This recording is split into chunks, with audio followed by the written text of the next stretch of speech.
여기 30장 1절에서 9절 그리고 13절을 함께 읽도록 하겠습니다. 1절부터 저 앉아 여러분 앉아 교독하겠습니다. 제가 먼저 1절 읽겠습니다. 모세가 이스라엘 자손 지파의 수령들에게 말하여 이르되 여호와의 명령이 이러하니라. 사람이 여호와께 서원하였거나 결심하고 서약하였으면 깨뜨리지 말고 그가 입으로 말한 대로 다 이행할 것이니라. 또 여자가 만일 어려서 그 아버지 집에 있을 때에 여호와께 서원한 일이나 스스로 결심하려고 한 일이 있다고 하자 그의 아버지가 그의 서원이나 그가 결심한 서약을 듣고도 그에게 아무 말이 없으면 그의 모든 서원을 행할 것이요 그가 결심한 서약을 지킬 것이니라. 그러나 그의 아버지가 그것을 듣는 날에 허락하지 아니하면 그의 서원과 결심한 서약을 이루지 못할 것이니 그의 아버지가 허락하지 아니하였은즉 여호와께서 사하시리라. 또 혹시 남편을 맞을 때 서원이나 결심한 서약을 경솔하게 그의 입술로 말하였으면 그의 남편이 그것을 듣고 그 듣는 날에 그에게 아무 말이 없으면 그 서원을 이행할 것이요 그가 결심한 서약을 지킬 것이니라. 그러나 그의 남편이 그것을 듣는 날에 허락하지 아니하면 그 서원과 결심하려고 경솔하게 입술로 말한 서약은 무효가 될 것이니 여호와께서 그 여자를 사하시리라. 과부나 이혼당한 여자의 서원이나 그가 결심한 모든 서약은 지킬 것이니라. 13절 함께 읽겠습니다. 모든 서원과 마음을 자제하기로 한 모든 서약은 그의 남편이 그것을 지키게도 할 수 있고 무효하게도 할 수 있으니. 아멘. 앞서 민수기 28장, 29장인 이스라엘 백성들에게 중심이 되는 이제 공동 예배 또 정식 제사에 관한 행동 규정들을 말씀하는 것이었다면 이제 오늘 본문에서 언급되는 이 서원에 대한 내용은 다시 한번 이제 모든 신앙생활에 중요한 것이 이 마음의 헌신, 마음에 있음을 다시 한번 알게 해줍니다. 서원과 또 제사의 차이점이 뭐겠습니까? 서원은 제사는 먼저 하나님이 직접 이렇게 또 저렇게 지키라고 하나님이 직접 명령해 주신 규례에 해당되지만 이 서원이란 건 이 성도 측에서 성도가 스스로 자발적인 헌신으로 마음을 드리는 내용인 것이죠. 그래서 이 자발성의 마음 헌신은 이 자신의 말에서 표현되었고 또 그 말이 이제 서원으로 약속이 되는 거고 또 레위기에 보면 그것이 이제 문서로 기록되도록 하기까지 말씀하고 계십니다. 이런 모든 과정을 하나님이 만들어 놓았다는 건 어떤 하나님의 성품이 드러납니까? 하나님은 이 사람이 직접 헌신하든 그것이 말로 표현되어 기록이 되든 그 모든 과정에서 하나님과 동일하게 하나님의 백성들도 진실함과 신실함이 잘 담겨 있기를 원한다는 것을 우리가 엿볼 수가 있습니다. 문득 이 서약에 대한 또 이 진실함에 대한 묵상을 하면서 예전에 자주 불렀던 그 찬송이 하나 떠올랐는데요. 주여 진실하게 하소서라는 찬양이에요. 가사가 이렇습니다. 주여 진실하게 하소서 오늘 하루하루 순간을 주가 주신 힘으로 승리하기 원하네. 주여 나를 진실하게 하소서. 제가 이 찬양을 예전에 아주 혼자 흥얼거리던 그 기억이 있는데요.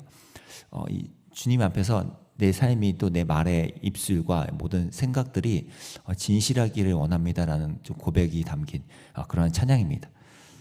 저와 여러분도 이렇게 하루하루 살다 보면 정신이 없는데 우리가 다시 한번 이 진실함에 대한 우리의 말과 생각과 행동 이런 것들이 하나님 앞에서 진실함으로 좀 채워지는 것을 소망하게 되었습니다. 이런 진실함을 좀 소원하는 이들, 특히나 이제 오늘 본문에는 그런 마음이 있으나 또 사회적으로 여러 제약이 많은 이제 여성들에 대한 하나님의 이제 배려 있는 규정들을 이제 보게 되는데요. 그 여성이 이제 미혼일 때든 또 이제 막 결혼을 한 때든 또는 결혼한 지 한참 된 기혼 상태이든 심지어는 이제 의도치 않게 사별을 했다거나 또 이혼을 당한 그런 여성의 경우에도 하나님은 그 서원을 어떻게 진실하게 다룰 수 있는지를 오늘 하나하나 알려주십니다.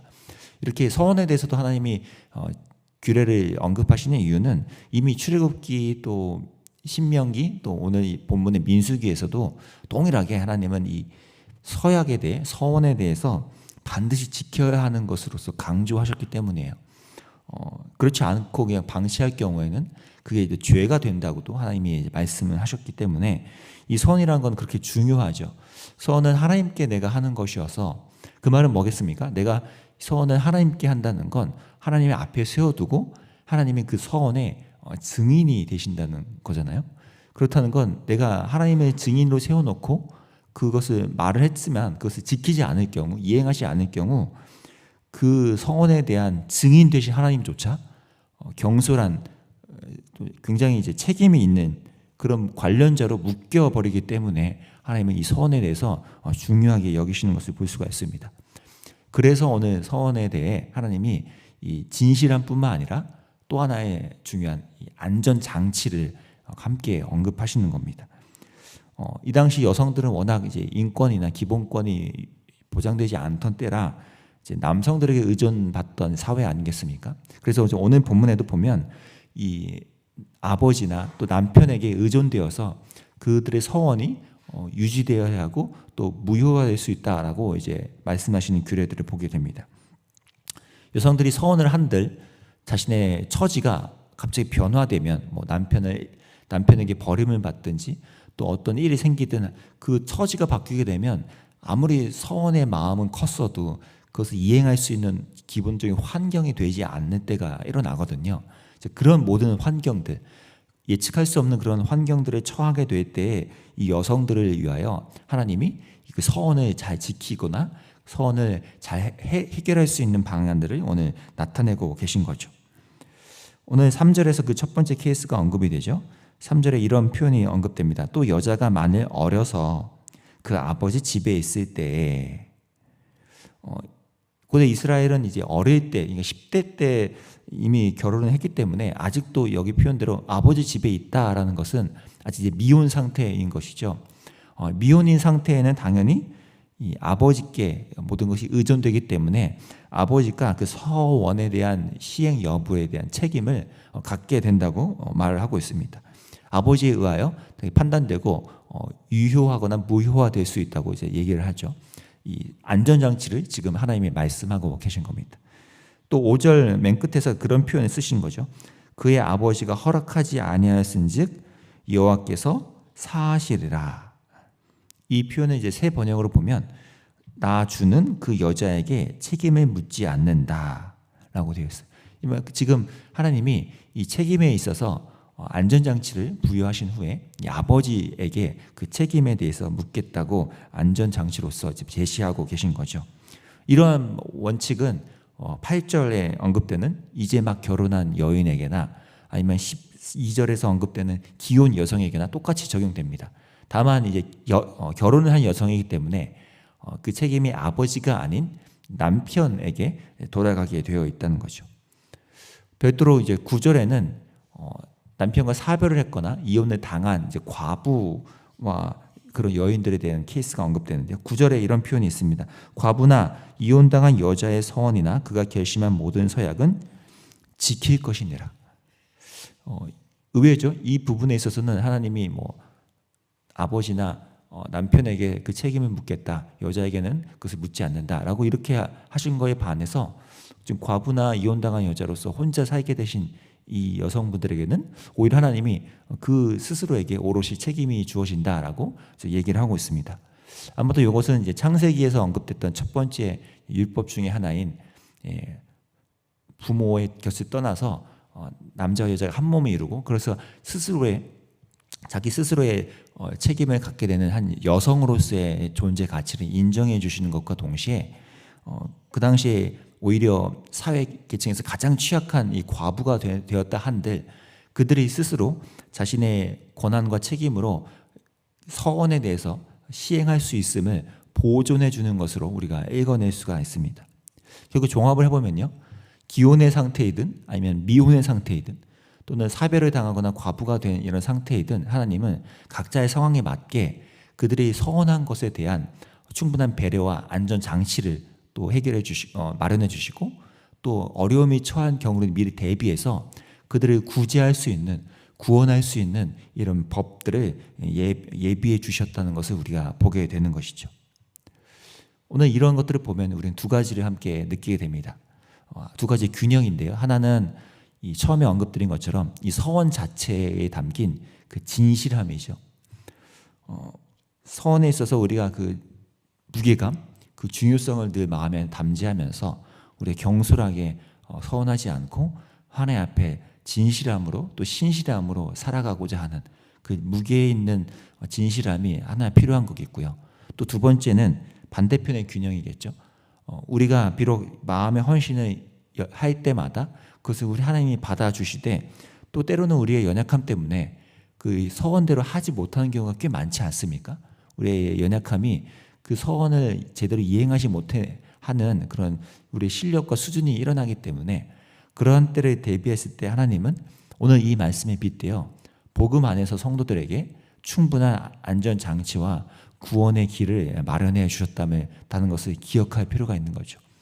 우리의 마음을 드리고자 좋은 헌신을 표현하고 또 고백을 하고 했음에도 우리가 다 이행하지 못할 때에 저와 여러분에게는 우리의 아버지 되시는 하나님이 계심을, 그 책임자가 되심을 기억하고 때로는 우리의 신부된 우리의 신랑 되시는, 남편 되시는 그 성도의 남편 되시는 주님이 기억할 때 우리가 차마 진실하지 못하고 신실하지 못할 때라도 하나님의 진실하심, 그분의 신실하심이 우리를 덮어주셔서 그 감싸주심을 통해 우리가 다시 한번 그 안에서 구원받음으로, 구제받음으로 우리의 삶을 헌신해 나갈 수 있구나, 다시 한번 또 그 은혜로서 기회를 주시는구나 라는 것을 우리가 기억할 필요가 있습니다.